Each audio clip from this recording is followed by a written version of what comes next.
शुक्रवार व्रत कथा। शुक्रवार का व्रत माता लक्ष्मी और संतोषी माता से जुड़ा हुआ माना जाता है।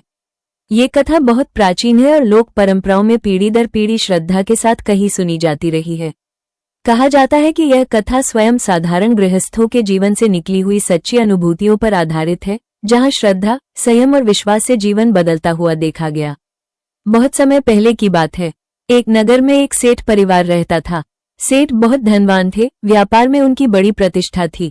उनके 7 पुत्र थे। 6 पुत्र विवाहित थे और अपने अपने परिवार के साथ सुख से रहते थे, लेकिन 7वां पुत्र सबसे छोटा था और उसकी पत्नी अत्यंत सीधी सादी, संस्कारी और धार्मिक थी। वो बहु सदा ईश्वर का स्मरण करती, बड़ों की सेवा करती और जो भी मिलता उसमें संतोष रखती। उसकी यही आदतें धीरे धीरे घर की अन्य बहुओं को खटकने लगी, क्योंकि वे धन संपत्ति और दिखावे में अधिक विश्वास रखती थीं। एक दिन की बात है, शुक्रवार आया। छोटी बहू ने प्रातः स्नान करके साफ वस्त्र पहने, मन ही मन माता लक्ष्मी और संतोषी माता का स्मरण किया और व्रत रखने का संकल्प लिया। घर में उस दिन खट्टे पदार्थों का त्याग था, क्योंकि शुक्रवार व्रत में खट्टा खाना वर्जित माना जाता है। लेकिन बड़ी बहुएं जानबूझकर रसोई में खट्टे व्यंजन बनाने लगी। उन्होंने छोटी बहू को ताने दिए और कहा कि यदि उसे व्रत रखना है तो अपने हिस्से का भोजन अलग बना ले। छोटी बहू ने बिना किसी विवाद के शांत भाव से थोड़े से मीठे चावल बनाए और माता का स्मरण करके उन्हें ग्रहण किया। उसने किसी से शिकायत नहीं की, न ही मन में द्वेष रखा। उसी दिन से उसने हर शुक्रवार पूरे श्रद्धा भाव से व्रत रखना आरंभ कर दिया। वो घर के काम पूरे करती, फिर कथा सुनती और माता से केवल इतना ही मांगती कि उसके मन में संतोष और धैर्य बना रहे। कुछ समय बीता। सेठ का व्यापार अचानक घाटे में जाने लगा। धन कम होने लगा, घर में तनाव बढ़ गया। 6 बड़े पुत्रों ने अपने अपने हिस्से का धन अलग कर लिया और अलग रहने लगे। छोटे पुत्र के हिस्से में कुछ भी नहीं आया। वो अपनी पत्नी के साथ बहुत कष्ट में रहने लगा। कई बार तो खाने तक का प्रबंध नहीं हो पाता था, लेकिन छोटी बहू ने कभी शिकायत नहीं की। वो हर शुक्रवार व्रत रखती रही और माता से कहती, हे माता, जो भी आपने दिया है उसी में संतोष है। एक शुक्रवार को घर में कुछ भी खाने को नहीं था। छोटी बहू ने फिर भी व्रत रखा। शाम को कथा के समय उसने केवल जल पीकर माता का स्मरण किया। उसी रात उसे स्वप्न में संतोषी माता के दर्शन हुए। माता ने कहा, बेटी, तूने सच्चे मन से मेरा व्रत किया है, बिना किसी लालच के। अब तेरे कष्टों का अंत होने वाला है। ये कहकर माता अंतर्ध्यान हो गई। अगले ही दिन एक चमत्कार हुआ। सेठ का पुराना रुका हुआ धन अचानक वापस मिलने लगा। व्यापार में फिर से लाभ होने लगा। छोटे पुत्र को एक अच्छा काम मिला और उसकी मेहनत से घर की स्थिति सुधरने लगी। धीरे धीरे उनके घर में फिर से सुख शांति लौट आई। ये देखकर बड़ी बहुएं आश्चर्य में पड़ गईं। उन्हें समझ में नहीं आया कि जिस घर को उन्होंने तुच्छ समझा था, वहां फिर से समृद्धि कैसे आ गई। एक दिन बड़ी बहुओं ने छोटी बहू से उसका रहस्य पूछा। तब उसने विनम्रता से कहा कि वो हर शुक्रवार माता का व्रत रखती है, खट्टे का त्याग करती है और मन में संतोष रखती है। ये सुनकर बड़ी बहुओं ने भी व्रत रखने का निश्चय किया, लेकिन उनका मन शुद्ध नहीं था। वे केवल धन पाने की इच्छा से व्रत करने लगी। उन्होंने दिखावे के लिए पूजा की, लेकिन भीतर से ईर्ष्या और अहंकार नहीं छोड़ा। कुछ समय बाद उनके घरों में उल्टे परिणाम आने लगे। तब उन्हें अपनी गलती का एहसास हुआ। वे छोटी बहू के पास गई और उससे क्षमा मांगी। छोटी बहू ने उन्हें समझाया कि शुक्रवार का व्रत केवल विधि का नहीं, बल्कि मन की पवित्रता और संतोष का व्रत है। माता उन्हीं से प्रसन्न होती हैं जो सच्चे भाव से, बिना किसी बुरे विचार के व्रत करते हैं। बड़ी बहुओं ने इस बार सच्चे मन से व्रत रखा, खट्टे का त्याग किया, कथा सुनी और अहंकार छोड़ दिया। धीरे धीरे उनके जीवन में भी सुधार आने लगा। घरों में फिर से प्रेम और सहयोग बढ़ा। सेठ परिवार फिर से एकजुट हुआ और सुख शांति से रहने लगा। कहा जाता है कि तभी से यह शुक्रवार व्रत कथा प्रचलित हुई। जो स्त्री या पुरुष श्रद्धा, संयम और संतोष के साथ शुक्रवार का व्रत रखते हैं, उनके जीवन से दरिद्रता, कलह और चिंता दूर होती है। माता लक्ष्मी और संतोषी माता उनकी मनोकामनाएं पूर्ण करती हैं और उन्हें सच्चा सुख प्रदान करती हैं। इस कथा का सार यही है कि सच्ची भक्ति दिखावे से नहीं, बल्कि शुद्ध मन, धैर्य और संतोष से होती है। जो व्यक्ति विपत्ति में भी ईश्वर पर विश्वास बनाए रखता है, उसके जीवन में अंततः प्रकाश अवश्य आता है। शुक्रवार व्रत हमें यही सिखाता है कि संतोष ही सबसे बड़ा धन है और माता उसी पर प्रसन्न होती है। समय बीतता गया। छोटे पुत्र और उसकी पत्नी का जीवन अब पहले से कहीं अधिक सुकून से चलने लगा था, लेकिन छोटी बहू के मन में कभी अभिमान नहीं आया। वो जानती थी कि यह सब माता की कृपा है। वो पहले की तरह ही सादा जीवन जीती, हर शुक्रवार व्रत रखती और किसी के प्रति कटुता नहीं रखती। वो अपने अनुभव से समझ चुकी थी कि सुख स्थायी नहीं होता, इसलिए उसे संभाल कर रखना चाहिए। एक वर्ष बाद नगर में भयंकर अकाल पड़ा। अनाज के दाम बढ़ गए, लोगों के घरों में खाने की कमी होने लगी। बड़े बड़े सेठों के खजाने भी खाली होने लगे। वही सेठ परिवार जो फिर से सुखी हो गया था, अब दोबारा संकट में घिरने लगा। बड़े पुत्र घबरा गए, वे सोचने लगे कि अब क्या होगा। लेकिन छोटी बहू शांत रही। उसने अपने पति से कहा कि चिंता करने से कुछ नहीं होगा, माता पर विश्वास रखो और अपने कर्तव्य निभाते रहो। अकाल के दिनों में छोटी बहू जो भी थोड़ा बहुत अनाज उनके घर में होता, उसे संभालकर उपयोग करती। वो पहले भगवान को भोग लगाती, फिर परिवार को खिलाती। कई बार पड़ोस में कोई भूखा आ जाता तो वो अपने हिस्से का भोजन भी उसे दे देती। उसके मन में ये भाव रहता कि माता ने मुझे जितना दिया है वही दूसरों के साथ बांटना भी मेरा धर्म है। एक शुक्रवार को उसने देखा कि नगर के बाहर एक वृद्ध स्त्री भूखी प्यासी बैठी है। उसके वस्त्र फटे हुए थे और आंखों में करुणा भरी थी। छोटी बहू उसे अपने घर ले आई। घर में उस दिन बहुत कम भोजन था, फिर भी उसने उस वृद्धा को आदर से बैठाया, उसके चरण धोए और वही थोड़ा सा मीठा भोजन उसे खिला दिया। वृद्धा ने तृप्त होकर उसे आशीर्वाद दिया और कहा, बेटी, तूने आज अपने व्रत की सच्ची परीक्षा दी है। इतना कहकर वो वृद्धा अचानक वहां से चली गई। छोटी बहू को कुछ अजीब सा लगा, लेकिन उसने इस पर अधिक ध्यान नहीं दिया। उसी रात उसे फिर स्वप्न में माता के दर्शन हुए। माता ने कहा, बेटी, आज तूने जिस वृद्धा की सेवा की वो मैं ही थी। तूने अपने सुख में नहीं बल्कि संकट में भी संतोष और करुणा नहीं छोड़ी। इसलिए अब मैं तुझे और तेरे परिवार को ऐसा बल दूंगी कि कोई विपत्ति तुम्हें डिगा न सके। अगले ही दिन नगर में अकाल समाप्त होने के संकेत मिलने लगे। बाहर से अनाज के काफिले आने लगे। सेठ परिवार के गोदाम फिर से भरने लगे। जो लोग कल तक दुखी थे, उनके चेहरों पर मुस्कान लौट आई। पूरे नगर में ये चर्चा होने लगी कि शुक्रवार व्रत रखने वाली उस छोटी बहू के घर पर माता की विशेष कृपा है। अब बड़े पुत्र और बहुएं भी पूरी श्रद्धा से शुक्रवार व्रत रखने लगे। वे दिखावे से दूर रहकर मन की शुद्धता पर ध्यान देने लगे। घर में पहले जो आपसी ईर्ष्या और तकरार थी, वो समाप्त हो गई। सभी एक दूसरे का सम्मान करने लगे। सेठ परिवार का घर अब केवल धन से नहीं बल्कि प्रेम और शांति से भी भर गया।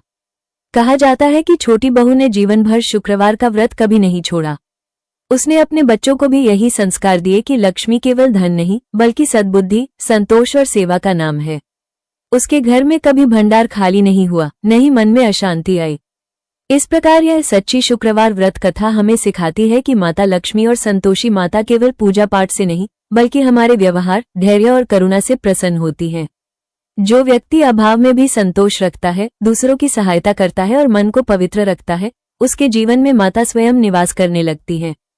जब नगर में पुनः समृद्धि लौटी, तब लोगों के मन में छोटी बहू के प्रति आदर और श्रद्धा और भी बढ़ गई। पहले जो लोग उसके सरल स्वभाव को उसकी कमजोरी समझते थे, अब वही लोग उससे सलाह लेने आने लगे। पर छोटी बहू ने कभी स्वयं को बड़ा नहीं माना। वो कहती, मैंने कुछ नहीं किया, सब माता की कृपा है। यदि मन साफ हो तो माता अपने आप रास्ता दिखा देती है। एक बार नगर में एक उत्सव का आयोजन हुआ। सभी घरों में खूब सजावट होने लगी, लोग आडंबर में लग गए। बड़ी बहुएं भी चाहती थी कि उनका घर सबसे सुंदर दिखे। उन्होंने छोटी बहू से कहा कि इस बार वो व्रत छोड़ दे, क्योंकि उत्सव के दिन नियम निभाना कठिन होगा। छोटी बहू ने विनम्रता से मना कर दिया और कहा कि व्रत परिस्थितियों पर नहीं, श्रद्धा पर निर्भर करता है। उत्सव हो या संकट, माता का स्मरण समान भाव से होना चाहिए। उस शुक्रवार को उसने सामान्य से भी अधिक संयम रखा। उसने न तो सजावट की चिंता की, न ही किसी से तुलना की। वो चुपचाप घर के कोने में बैठकर कथा का स्मरण करती रही। उसी समय नगर में अचानक आग लग गई। कई घर जल गए, लोगों में अफरा तफरी मच गई। सेठ परिवार भी भयभीत हो गया। लेकिन आश्चर्य की बात यह थी कि आग उनके घर के पास आकर रुक गई। आसपास के सभी लोग ये देखकर चकित रह गए। लोगों ने इसे माता की कृपा माना। छोटी बहू ने तब सभी को समझाया कि माता का आशीर्वाद केवल बचाने के लिए नहीं बल्कि चेतावनी देने के लिए भी होता है, ताकि मनुष्य अहंकार और दिखावे से दूर रहे। इस घटना के बाद नगर के अनेक लोगों ने शुक्रवार व्रत रखना आरंभ किया। वे समझ गए कि सच्ची लक्ष्मी वही है जो विपत्ति में भी रक्षा करे और मन को भटकने न दे। समय के साथ छोटी बहू वृद्ध होने लगी। उसके बच्चे समझदार और संस्कारी बने। वे माता की भक्ति को अपने जीवन का आधार मानते थे। घर में सदा अतिथि सत्कार होता, किसी भूखे को खाली हाथ नहीं लौटाया जाता। छोटी बहू अक्सर कहा करती, यदि हमारे पास आज है तो कल किसी और के पास भी हो सकता है। इसलिए जो मिला है उसे बांटकर ही सुरक्षित रखा जा सकता है। अंत समय निकट आने पर उसने अपने परिवार को पास बुलाया। उसने कहा कि शुक्रवार व्रत केवल कथा सुनने या नियम निभाने का नाम नहीं है। यह व्रत जीवन भर संतोष, सेवा और सद्भाव बनाए रखने का संकल्प है। यदि मन में लालच आ गया तो लक्ष्मी टिकती नहीं, और यदि मन में करुणा बस गई तो दरिद्रता पास नहीं आती। ऐसा कहा जाता है कि उसके देह त्याग के समय घर में अद्भुत शांति छा गई। लोगों ने अनुभव किया कि जैसे माता स्वयं उस घर में विराजमान हो। उसके बाद भी उस वंश में कभी घोर अभाव नहीं आया।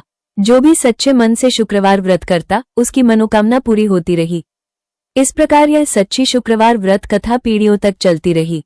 ये कथा हमें यही सिखाती है कि माता लक्ष्मी और संतोषी माता को प्रसन्न करने का मार्ग बहुत सरल है। सच्चा मन, संयमित जीवन और दूसरों के लिए करुणा।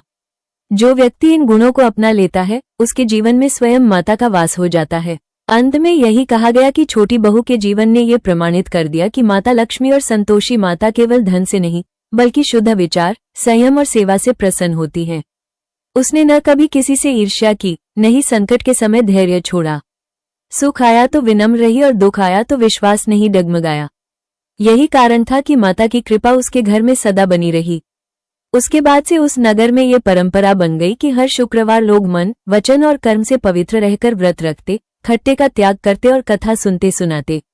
लोग समझ गए कि यदि घर में कलह है तो लक्ष्मी टिक नहीं सकती, और यदि मन में संतोष है तो दरिद्रता ठहर नहीं सकती।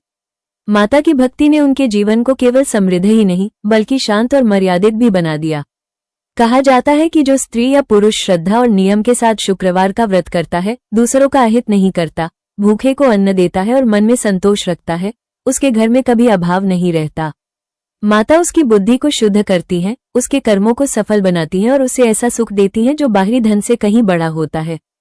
इसी विश्वास के साथ ये कथा सुनने और सुनाने की परंपरा आज भी चली आ रही है। जो इस कथा को श्रद्धा से सुनता है, उसके जीवन में भी धीरे धीरे सकारात्मक परिवर्तन आने लगते हैं। घर में प्रेम बढ़ता है, संकट कम होते हैं और मन में एक अजीब सी शांति बस जाती है। माता लक्ष्मी और संतोषी माता की ऐसी ही कृपा सब पर बनी रहे। जो इस कथा को पढ़े, सुने या सुनाए, उसके जीवन में संतोष, समृद्धि और सद्बुद्धि का वास हो। यही इस शुक्रवार व्रत कथा का सच्चा फल और पूर्ण समापन माना गया है। प्रातः ब्रह्म मुहूर्त या सूर्योदय से पहले उठकर नित्य कर्म से निवृत्त हो। घर की साफ सफाई करें और स्वयं भी शुद्ध जल से स्नान करें। स्नान के बाद स्वच्छ वस्त्र धारण करें। यदि संभव हो तो सफेद, पीले या हल्के रंग के वस्त्र पहने। मन ही मन माता लक्ष्मी और संतोषी माता का स्मरण करते हुए व्रत का संकल्प लें कि आज के दिन में संयम, शुद्ध विचार और संतोष के साथ शुक्रवार का व्रत करूंगी। पूजा के स्थान को स्वच्छ करके वहां चौकी रखें। चौकी पर लाल या पीला कपड़ा बिछाएं। उस पर माता लक्ष्मी या संतोषी माता का चित्र या मूर्ति स्थापित करें। माता के चरणों में जल चढ़ाएं, रोली, अक्षत, पुष्प अर्पित करें। धूप दीप जलाएं। यदि घर में घी का दीपक हो तो विशेष फलदायी माना जाता है। पूजा में मीठे पदार्थों का विशेष महत्व है। गुड़ चने, गुड़ से बनी मिठाई, खीर, हलवा या मीठे चावल का भोग लगाया जा सकता है। इस दिन खट्टे पदार्थ जैसे इमली, नींबू, खट्टा दही आदि का पूर्ण त्याग किया जाता है। नमक भी कुछ लोग त्याग करते हैं, पर यह अपनी सामर्थ्य और परंपरा के अनुसार किया जाता है। पूजा के समय शांत मन से शुक्रवार व्रत कथा का स्मरण या पाठ करें। यदि पढ़ना न आता हो तो मन ही मन माता का ध्यान करते हुए कथा सुने। अंत में माता से प्रार्थना करें कि वे घर में सद्बुद्धि, संतोष और शांति बनाए रखें। केवल धन की नहीं, बल्कि विवेक और प्रेम की भी कामना करें। दिन भर संयम रखें, झूठ न बोलें, किसी का अपमान न करें और क्रोध से दूर रहें। यदि कोई जरूरतमंद मिले तो उसे अन्न, वस्त्र या यथाशक्ति दक्षिणा दे। माना जाता है कि इस दिन दिया गया दान कई गुना फल देता है। घर आए अतिथि को खाली हाथ न लौटाएं। संध्या के समय फिर से दीपक जलाएं और माता का स्मरण करें। आरती करें या सरल शब्दों में धन्यवाद दें। इसके बाद प्रसाद सभी को बांटें। स्वयं भी प्रसाद ग्रहण करें। कुछ लोग सूर्यास्त के बाद ही भोजन करते हैं और कुछ केवल एक समय फलाहार या मीठा भोजन करते हैं। शुक्रवार व्रत को लगातार 7, 11, 16 या 21 शुक्रवार तक रखने की परंपरा भी मानी जाती है। अंतिम शुक्रवार को विशेष पूजा कर कन्याओं या सुहागिन स्त्रियों को मीठा भोजन और दक्षिणा देकर व्रत का उद्यापन किया जाता है। इस विधि का मूल भाव यही है कि पूजा से अधिक महत्वपूर्ण मन की शुद्धता है। यदि श्रद्धा सच्ची हो, अहंकार न हो और संतोष बना रहे, तो माता लक्ष्मी और संतोषी माता की कृपा निश्चित रूप से जीवन में बनी रहती है।